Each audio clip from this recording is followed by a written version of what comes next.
अस्सलामुअलैकुम दोस्तों, लगता है अब मिडल ईस्ट के दुश्मनों के बुरे दिन शुरू हो चुके हैं। ईरान के नए सुप्रीम लीडर मुश्तबा खामनेई ने आते ही एक ऐसा खौफनाक धमकी दे दी है जिसे डोनाल्ड ट्रंप और उसके सारे साथी परेशान हो गए हैं। उन्होंने साफ कह दिया है कि हमारे शहीद नेता के कातिल अपने बिस्तर पर सुकून से मरने का ख्वाब अपनी कब्र में ले जाएगी। और सबसे खतरनाक बात पता है क्या बोली? उन्होंने कहा कि मैं रहूं या ना रहूं, अब पूरी दुनिया में फैले हमारे चाहने वाले दुश्मनों को चुन चुन कर सजा देंगे।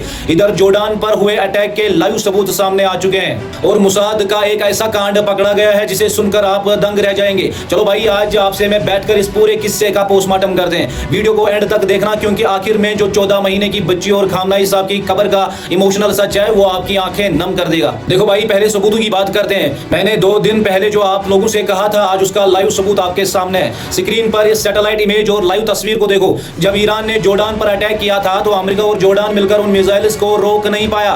तस्वीर में साफ दिख रहा है कि ईरान की मिसाइल्स ने जोर्डान में मौजूद अमेरिकन एयरबेसेस पर एकदम सटीक निशाना लगाया है। अमेरिका की सारी एकड़ी जो है वो निकल गई है। इधर तेहरान में जो धमाकों की आवाजें आई थी उससे लेकर ईरानियन गवर्नमेंट ने साफ किया है कि वो कोई दुश्मन का हमला नहीं था, बल्कि जो बम फटे नहीं थे उन्हें कंट्रोल तरीके से कंट्रोल्ड एक्सप्लोजन किया जा रहा था। भाई अब रणनीति समझो। ईरान के फॉरेन मिनिस्टर जैसे ही ओमान पहुंचे, वहां उनका एकदम रेड कारपेट वेलकम हुआ। वहां पाकिस्तान और कतर भी मौजूद है। बात चल रही है कि अगर स्ट्रेट ऑफ हार्मूज ब्लॉक रहा तो ओमान की तरफ से एक सेफ पैसेज दिया जाए ताकि टैंकर्स निकल सकें। ट्रंप दावा कर रहे हैं कि उन्होंने ईरान के जेट्स और आर्मी को तबाह कर दिया है, लेकिन ईरान के डिफेंस मिनिस्टर ने साफ कह दिया है, ना जंग से पहले ना जंग के बाद हमारे हथियार कम नहीं हुए, बल्कि हमने ड्रोन की प्रोडक्शन 3 गुना बढ़ा दिया है। भाई ईरान इस वक्त बॉर्डर पर बैठे टेररिस्ट कुर्द लड़ाकों पर ताबड़तोड़ तोपें बरसा रहा है। दूसरी तरफ अमेरिका ने एक ऐसी बेकार शर्त रख दी है जिसे डील होनी मुश्किल लग रही है। अमेरिका कह रहा है कि जब तक ईरान अपना एनरिच्ड यूरेनियम उन्हें नहीं देगा, डील नहीं होगी। ईरान ने भी साफ बोल दिया, हमें तुमसे बात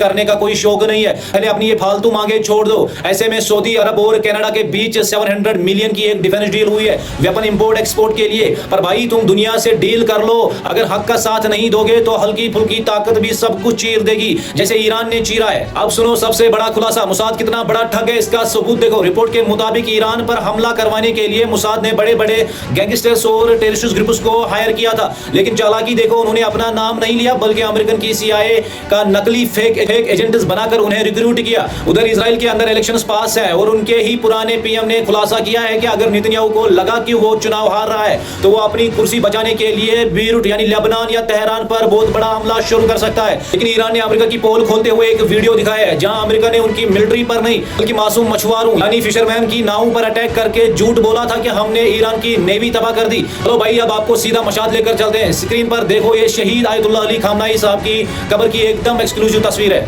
जिसे बहुत खूबसूरत तरीके से सजाया गया है। उन्हें सुपर्द खाक कर दिया गया है। लेकिन 24 घंटे वहां मिलियंस की तादाद में लोग जमा हुए थे और भाई दिल को छल्ली कर देने वाला एक वीडियो सामने आया है जहां उस 14 महीने की मासूम बच्ची की अकेले बच्चे बाप को अपनी बेटी की कब्र पर रोते हुए देखा गया, जो खामनेई साहब के साथ उस अटैक में मारी गई थी। ये बहुत ही इमोशनल मंजर है दोस्तों। दुआ करो कि पूरी दुनिया से इस शैतानी ताकत का खात्मा हो जाए। उधर हथियारों की कमी से जूझ रहा इजराइल अब भारत की कंपनी से बात कर रहा है कि ताकि दोनों मिलकर आयरन डोम के लिए मिसाइल्स बना सकें। तो मेरे भाइयों, अब ये लड़ाई एक अलग ही बढ़ पर पहुंच चुकी है जहां दुश्मन घुटनों पर है और ईरान पीछे हटने को तैयार नहीं। आपको क्या लगता है मेरे दोस्तों, क्या मुश्तबा खामनेई की ये खौफनाक धमकी दुश्मनों को उन्हें बिस्तर पर ही ढूंढ कर खत्म कर देगी, और क्या नेतन्याहू अपनी कुर्सी बचाने के लिए कोई नया कांड करेगा? अपनी राय कमेंट बॉक्स में जरूर लिखना। वीडियो को ज्यादा से ज्यादा शेयर करो ताकि नई आने वाली हर अपडेट जो है वो आप तक पहले पहुंचे, और पेज को जो है वो ज्यादा फॉलो कीजिए। मिलते हैं नेक्स्ट अपडेट के साथ, तब तक के लिए मेरी तरफ से आप सब लोगों को अस्सलाम वालेकुम।